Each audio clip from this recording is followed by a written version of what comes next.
ल आज चाहिँ म यो एसिटाइल कोलिनको हैन एसिटाइल कोलिन भनेको न्यूरोट्रान्समिटरको यसको सिन्थेसिस कसरी हुन्छ, स्टोरेज कहाँ हुन्छ, रिलिज कसरी हुन्छ र यसको एक्सन के हो र यसको टर्मिनेसन कसरी हुन्छ चाहिँ यो म बुझाइदिन्छु है त।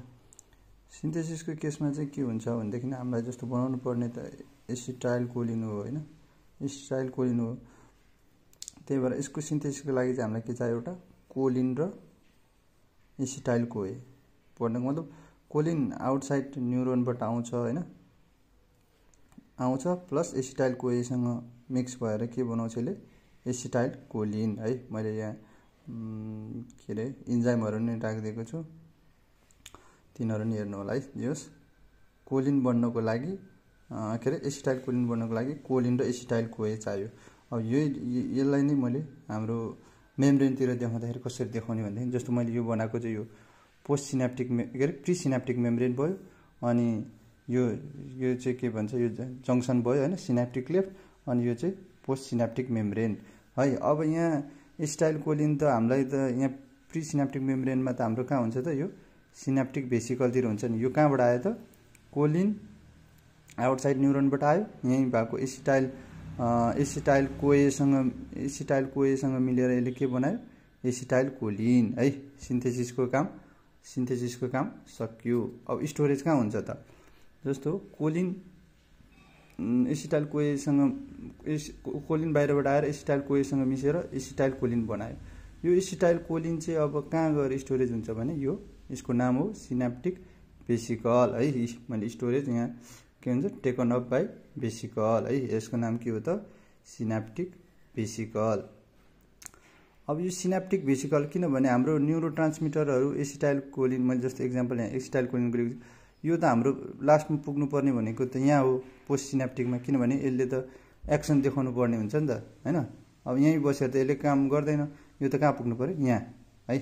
त्यहाँ अब कसरी पुग्छ त रिलिजको केसमा हेरौँ। रिलिजको चाहिँ कसरी गराउँछ भनेदेखि जब यसमा चाहिँ हाम्रो के रे यसमा चाहिँ हाम्रो एसिटाइल कोलिन सिनाप्टिक भेसिकलमा चाहिँ एसिटाइल कोलिन आइसकेपछि जब कुनै एक्सन हुन्छ अथवा केही हुन्छ तब यो के हुन्छ त क्याल्सियम यसको प्री सिनाप्टिक मेम्ब्रेनमा भएको क्याल्सियम च्यानल ओपन हुन्छ, त्यसले गर्दा क्याल्सियम इन्फ्लक्स हुन्छ। यो क्याल्सियम इन्फ्लक्स भइसकेपछि के काम गर्छ भने यसले चाहिँ स्नेयर प्रोटिनलाई एक्टिभेट गराउँछ है। अब स्नेयर प्रोटिनमा चाहिँ अब तपाईहरु अलि कन्फ्युज हुनुहुन्छ होला।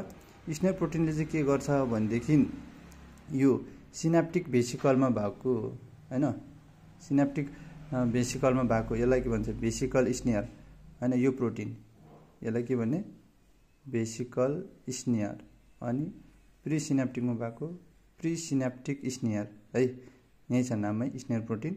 यो भी स्नेयर भन्नाले भेसिकल स्नेयर, यो प्री सिनाप्टिक स्नेयर हो। यो दुईटालाई चाहिँ यसलाई चाहिँ यहाँ ल्याएर फ्युज गर्ने काम कसले गर्छ त यो क्याल्सियम इन्फ्लक्सले गराउँछ है। त्यो गराइसकेपछि यो अब यो सिनाप्टिक भेसिकल कहाँ आउने भयो प्री सिनाप्टिक मेम्ब्रेनमा आउने भयो। यहाँ आइसकेपछि अब चाहिँ यो के भन्छ सिनाप्टिक भेसिकल योसँग फ्युज भइसकेपछि अब यसले रिलिज गर्छ के एसिटाइल कोलिन अथवा न्युरोट्रान्समिटर रिलिज गर्छ कहाँ यो सिनाप्टिक लेफ्टमा यो जंक्सनमा हो। यहाँ रिलिज गर्ने सम्मलाई है त्यसलाई के भन्ने त्यो स्टेपलाई रिलिज, यहाँ पनि त्यही लेखेको छु।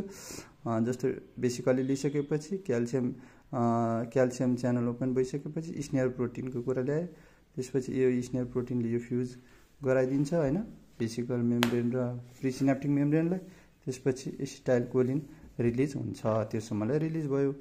अब यसले एक्सन कसरी देखाउँछ हैन।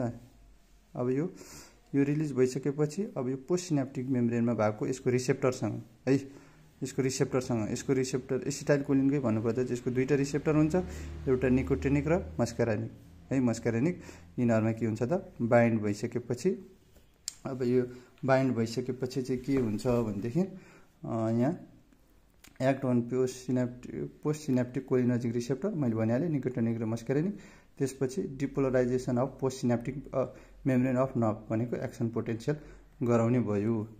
अब यसले त काम त गर्यो हैन, काम त गर्यो। अब यो सधैँ के अरे एक्सन पोटेन्शियल भएको त गर्नु भएन नि त। हो त्यसलाई स्टप गर्ने काम चाहिँ के हुन्छ भनेदेखि हाम्रो यो पोस्ट सिनाप्टिक मेम्ब्रेनमा भएको के हुन्छ एसिटाइल कोलिन स्टोरेज। यसले चाहिँ के गर्छ यो एसिटाइल कोलिनलाई ब्रेकडाउन गर्छ, जसले गर्दा चाहिँ काम भइसकेपछि त्यो टर्मिनेसन अफ के गर्छ यसले नर्भ सिग्नल ट्रान्समिसन गराउँछ है त। ल यसरी चाहिँ हामीले एसिटाइल कोलिनको synthesis storage release action termination यसरी है त। यो presynaptic membrane post synaptic membrane बिचमा यो सिनाप्टिक क्लेफ्ट है, यसलाई नै लिएर भन्न सकिन्छ।